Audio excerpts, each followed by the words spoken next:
Hello, my dear children. Welcome back to my YouTube channel. So today's topic is statistics model. Previous video में हमने पढ़ा था कि random module क्या होता है. आज हम पढ़ेंगे स्टैटिस्टिक्स मॉड्यूल क्या. तो अगर आपने इससे पहले वाली वीडियोस नहीं देखी जिसमें हमने पढ़ाई कि मॉड्यूल क्या होते हैं, किस तरीके से उन्हें इंपोर्ट किया जाता है, कौन कौन से मॉड्यूल्स हमारे सिलेबस में, तो प्लीज आप उन वीडियोस को चेकआउट करिए. तो अब हम पढ़ेंगे about the statistic model. In Python, the statistic model provides functions for doing basic statistical calculations like mean, median, mode, and more.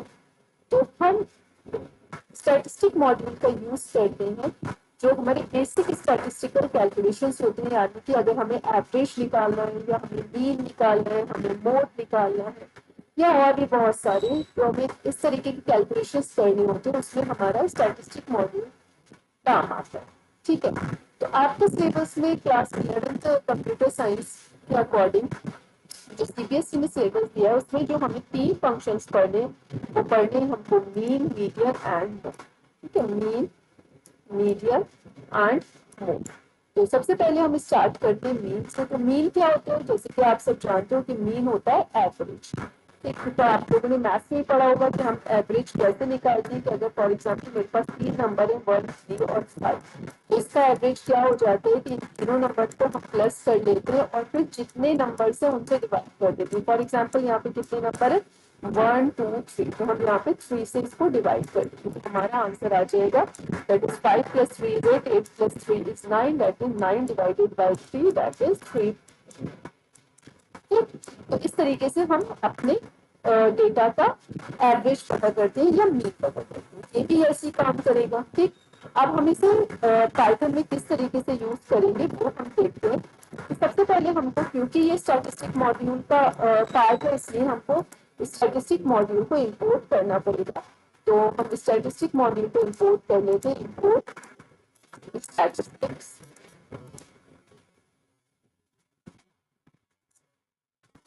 अब मैं इसको, हमने प्रीवियस वीडियो में पढ़ा था कि हम एक ऑल्टरनेटिव नेम दे देते हैं, क्योंकि बार बार स्टैटिस्टिक्स लिखने में हो सकता है कि हम स्पेलिंग मिस्टेक कर दें. ठीक, या हमें कोई टाइपिंग बहुत बार करनी पड़ी, तो उसके लिए हमने एक स्टैटिस्टिक को एक ऑल्टरनेटिव नेम दे दिया जिसको हम एलाइस नेम बोलते हैं, एस. ठीक, और मैं क्या करूंगी, अब मुझे क्या करना है, मीन निकालना है. किसका निकालना है, एस डॉट मीन. अब आप मीन जो है किसी भी टपल का भी निकाल सकते हैं, टपल के एलिमेंट्स का, या लिस्ट का भी निकाल सकते हैं. फॉर एग्जांपल मैं यहाँ पर एक लिस्ट ले लेती हूँ और मैं उससे निकालती हूँ. आपको लिस्ट के एलिमेंट्स हो गए 10, 20, 30 एंड 40. और अब हम इसका निकाल देंगे, इन एलिमेंट्स को निकाल देंगे हम. तो सी, इनका मीन आ गया 25. तो आप इसे कैलकुलेट करके देख लो. 40 + 30 70, 70 + 20 is 90, 90 + 10 is 100 and 100 divided by 4 is 25. ठीक है, यही काम आप जो है वो टपल पे भी कर सकते हैं. कि अगर मैं इसको लिस्ट नहीं लेकर मैं इसको टपल ले लूँ तो आप इसका मीन जो है वो टपल के एलिमेंट्स पर भी कैलकुलेट हो सकता है. ठीक है, तो इस तरीके से हम मीन को यूज करते हैं. आप चाहो तो एक अलग से लिस्ट ले लो, टपल ले लो. फॉर एग्जाम्पल आपने एक लिस्ट ले ली, उसका नाम दे दिया आपने LIST लिस्ट, और फिर उस लिस्ट में आपने एलिमेंट्स डाल दिए 2, 4, 5, 6, 8. अब हमने क्या किया कि इस लिस्ट के ऊपर लगाया अपना ये मीन फंक्शन. तो एस डॉट मीन. अब आपने यहाँ देख लीजिए ब्रैकेट में क्या लिखना होगा, इन एलिमेंट्स को नहीं लिखने के बजाय. अब आप, क्योंकि आपने लिस्ट ऑलरेडी डिक्लेयर कर रखी, तो आप यहाँ पे लिख दोगे लिस्ट एंड कर. तो सी आंसर आ गया 5.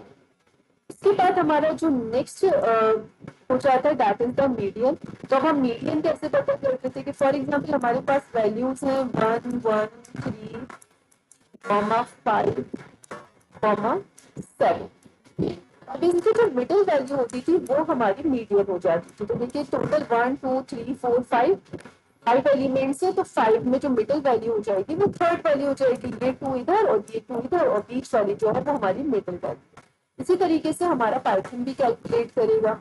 अब अगर हमारे पास इवन नंबर ऑफ वैल्यूज है, फॉर एग्जांपल अगर ये हो जाती है 1, 1, 3, 5, 7, 3, 3।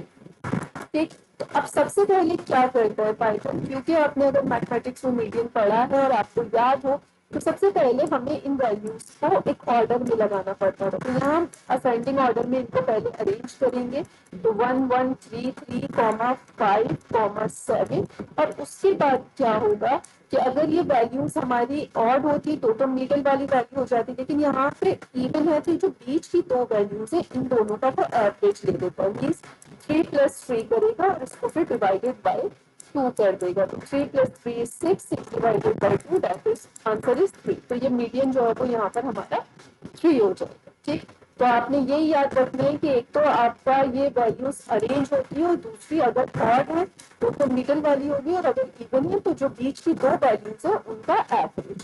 ठीक, मैं अब इसको प्रैक्टिकली करके देख लेते हैं कि हमारे पास मैं यही वाली लिस्ट ले लेती हूँ जो हमारी लिस्ट थी, और इस लिस्ट पर हम लगा देते हैं मीडियन,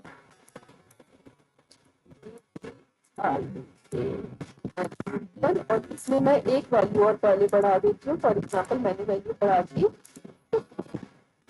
अब आप इसका दिखा दिए, इससे मीडियन इसका 30 दे दिया। क्यों? क्योंकि ये दोनों वैल्यूज भर गई, ये भर गई, और बीच की वैल्यू कौन सी हो गई, ये हो गई। क्यों? क्योंकि जो नंबर ऑफ वैल्यूज थी वो यहाँ पर हमारी थी और ठीक, अब अगर मेरे पास नंबर ऑफ वैल्यूज जो है वो इवन है, ठीक, तो क्या होगा, मैं यहाँ से 50 को हटा देती हूँ, इसका मीन निकाल के, तो देखिए उसने क्या किया कि 30 और 20 को प्लस किया जो कि हो गया 50, और उसको डिवाइड बाय 2 कर दिया, दैट इज 25, और 25 को पॉइंट ओ यानी कि उसने जो है वो उसको फ्लोट में आंसर दे दिया। ठीक, अब अभी तो हमने इसको लिस्ट जो है वो अरेंज करके दी थी, अगर मैं इस लिस्ट को अरेंज करके देती हूँ और इसको किसी भी ऑर्डर में दे देती हूँ, तो ये क्या देगा।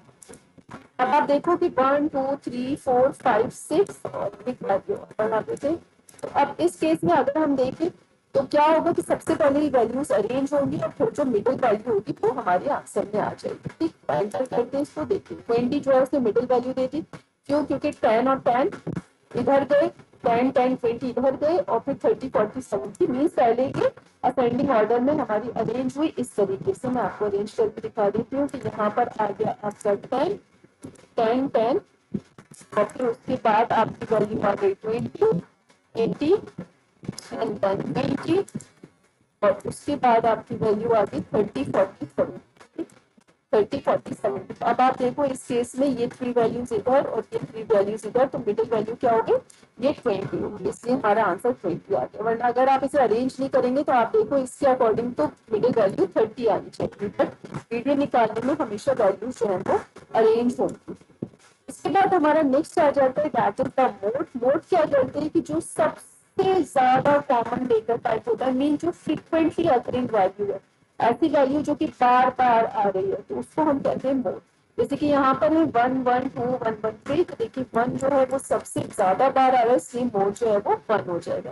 लेकिन अगर ऐसी कंडीशन आती है कि जहां पर एक से ज्यादा वैल्यूज है वो इक्वल नंबर ऑफ टाइम्स आ रही है, जैसे कि 2 कितनी बार आ रहा है, 1 2 एंड 3, ठीक है, और यहाँ पे हम देखें तो हमारा 1 भी जो है वो भी 1 2 3 टाइम्स आ रहा है। लेकिन क्योंकि 2 पहले आ रहा था तो इसलिए ये 2 हमें आंसर दे देगा, जबकि 2 और 1 दोनों ही कितनी बार आ रहे हैं, 3 टाइम्स आ रहे हैं। लेकिन क्योंकि 2 पहले आ रहा है इसलिए आउटपुट जो है वो 2 हो जाएगा। प्रैक्टिकली करके देख लेते हैं इस चीज को कि फॉर एग्जाम्पल मैं यही ले लेते हैं हम अपनी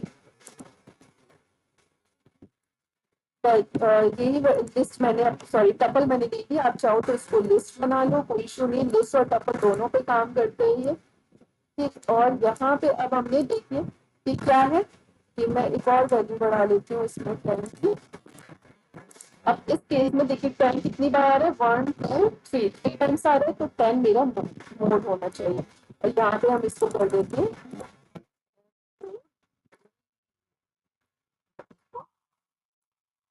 10 मेरा मोड हो गया। ठीक, अब अगर दो वैल्यूज है वो दोनों ही इक्वल टाइम्स आ रही है तो क्या होगा, फॉर एग्जाम्पल मैंने यहाँ पे 20 और बढ़ा दिया, तो अब आप 20 को अगर काउंट करोगे तो 1 2 3 और 10 भी 1 2 3, अब आपको आंसर दीजिए क्या आ गया, 20 आ गया, क्योंकि 20 पहले आया।